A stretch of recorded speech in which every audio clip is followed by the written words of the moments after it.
Hello everyone, before this video starts, I would appreciate if you guys would leave a like and subscribe, since your support means the world to me and allows me to make these types of videos. Now let's get into the video.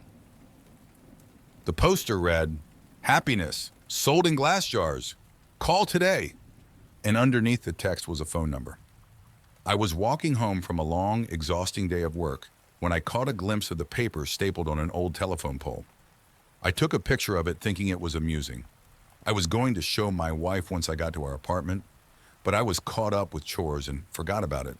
Dinner, dishes, laundry, packing a snack for our daughter, putting her to bed, then putting her toys away that she'd left out in the living room.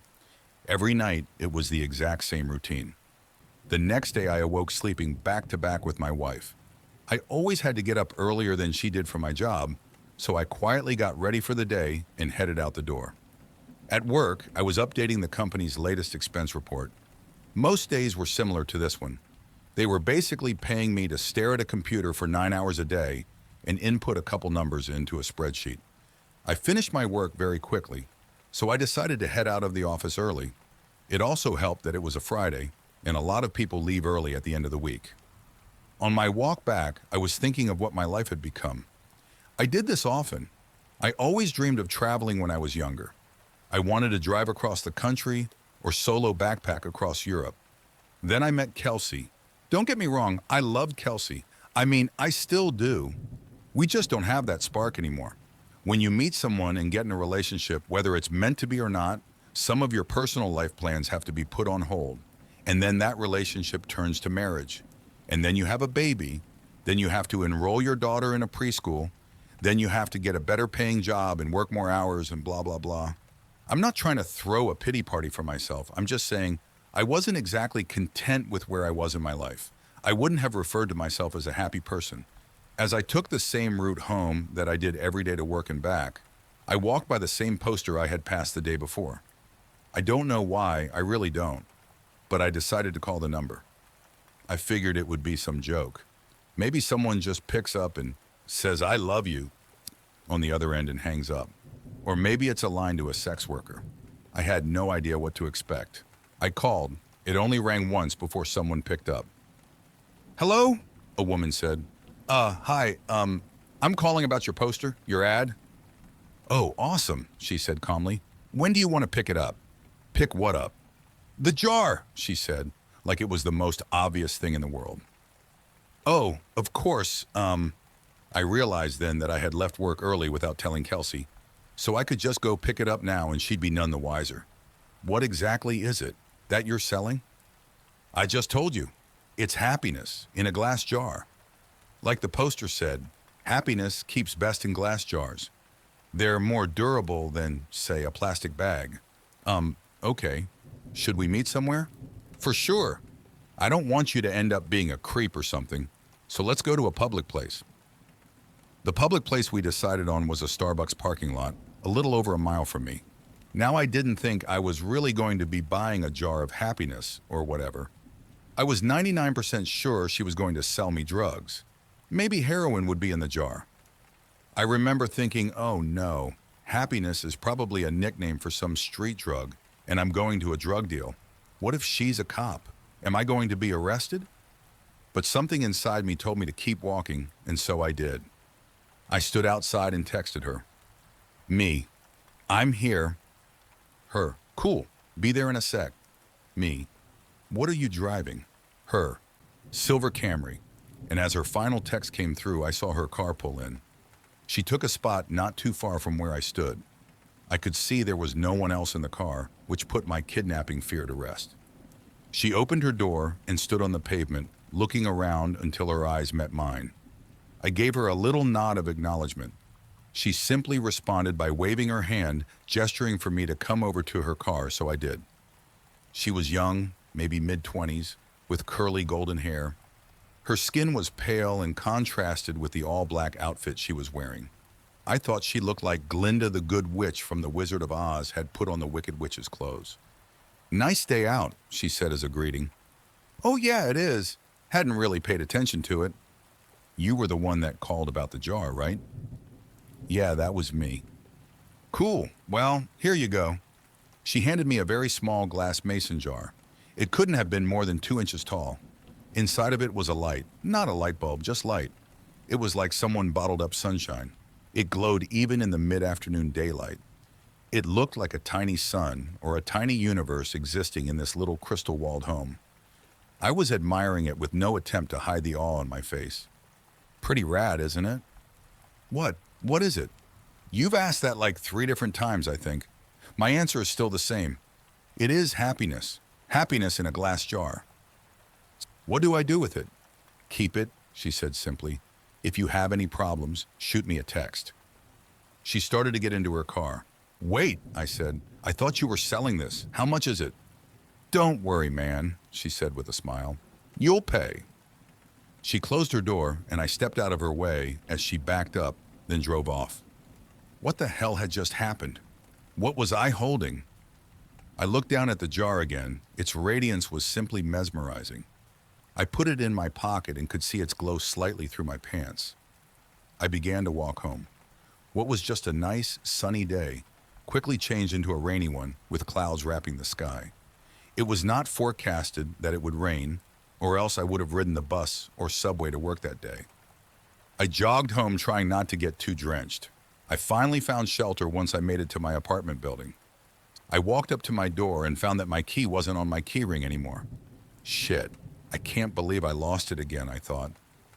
I knocked on the door and said in a somewhat loud voice, Hey babe, it's me. I don't know what happened to my key. I heard the door being unlocked from the other side. When the door opened, I was greeted by a large, heavy-set man with greasy hair and unkempt goatee. He said, I think you got the wrong door, bud. Oh, I said disoriented. My bad. Sorry. Have a good one. He let out a chuckle as he closed the door. Apartment number 33. I know that was my apartment. I know it was. I'd been in apartment 33 for 5 years now. But that was not my apartment. From what I could see inside, all the furniture was different. It was painted a different color. It was all wrong. I felt like I'd hit my head and was drugged. In that moment, nothing made sense. I pulled out my phone to call Kelsey so she could calm me down and tell me I just got confused for a second. But her contact wasn't in my phone. In fact, nothing was in my phone. I had no messages with her, no previous calls, no pictures. It was like my phone reset to its factory settings. Did that girl somehow switch my phone out when I wasn't looking? I would have just dialed Kelsey's number manually, but I couldn't quite remember it. I had known it by heart before, but not anymore. I needed to get back to the office. I had all my contacts backed up on my work computer. Since it was still raining, I hopped on the bus, which had a stop right in front of the apartment complex. I rode downtown toward my office, the whole time staring at my wet shoes, wondering what the hell was going on. We have a key card access to our building, so only authorized personnel can get inside. I always keep my access card in my wallet, always. But surprise, surprise, it wasn't there. I buzzed into the speaker we had for guests with appointments, or employees as a backup in case anyone lost or forgot their card. Bzzzo. Hey, this is Tim. I must have lost my card.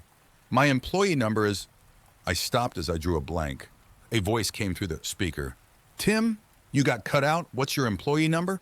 I can't remember. That's fine. Just tell me your full name and department. Finance. I'm in finance. My full name is Tim Brooks.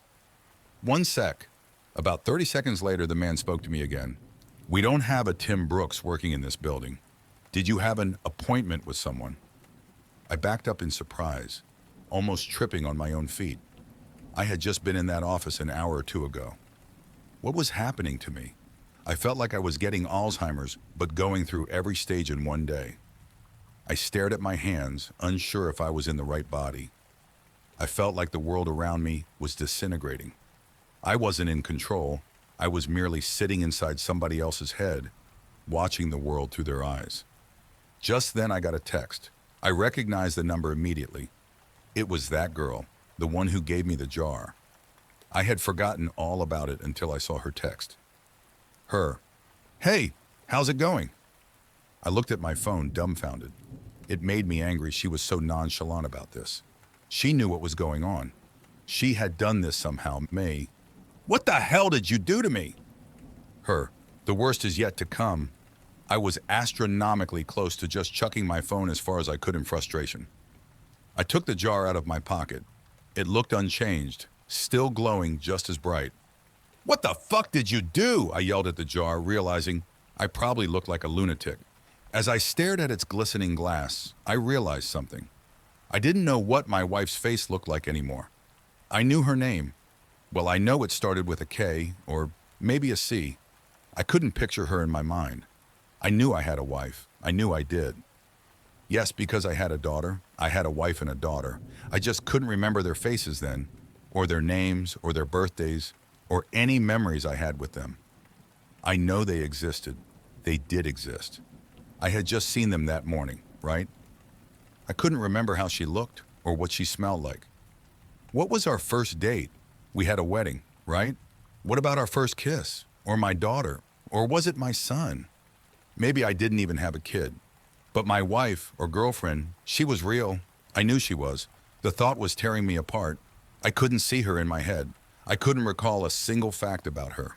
I was standing outside of the same building, but I was unsure why I was. Did I work there? I must work somewhere. The rain was accompanied by a chilly wind now. It was whipping at my face, making my nose and cheeks sting. I wanted to go home. I wanted to be with her. I wanted to be warm. I wanted to go into a shitty office job that kept a roof over my head. I wanted it all. I was soaking wet. I was miserable. I couldn't remember my parents or my childhood. Did I even have any friends? Why was I in the rain?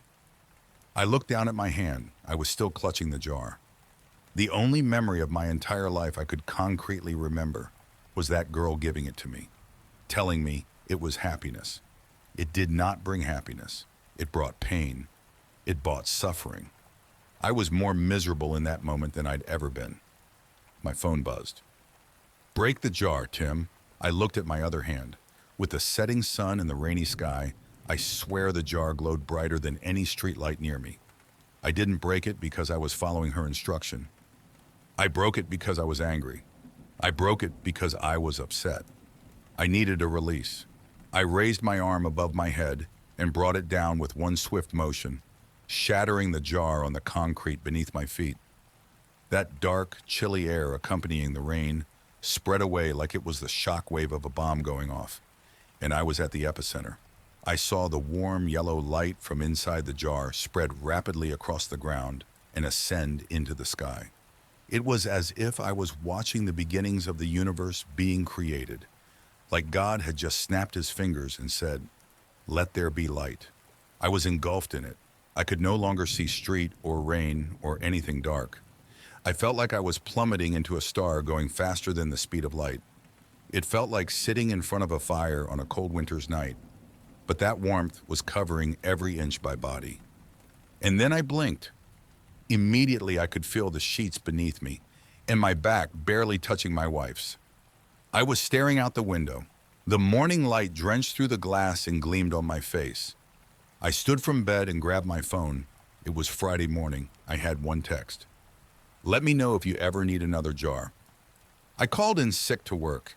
I snuck into my daughter's room and greeted her with a kiss and told her she didn't have to go to preschool today. We were going to have a family day. She smiled and stretched out her arms with a yawn before curling up and falling back asleep. I got back in bed and squeezed my wife tightly. I didn't let go for hours.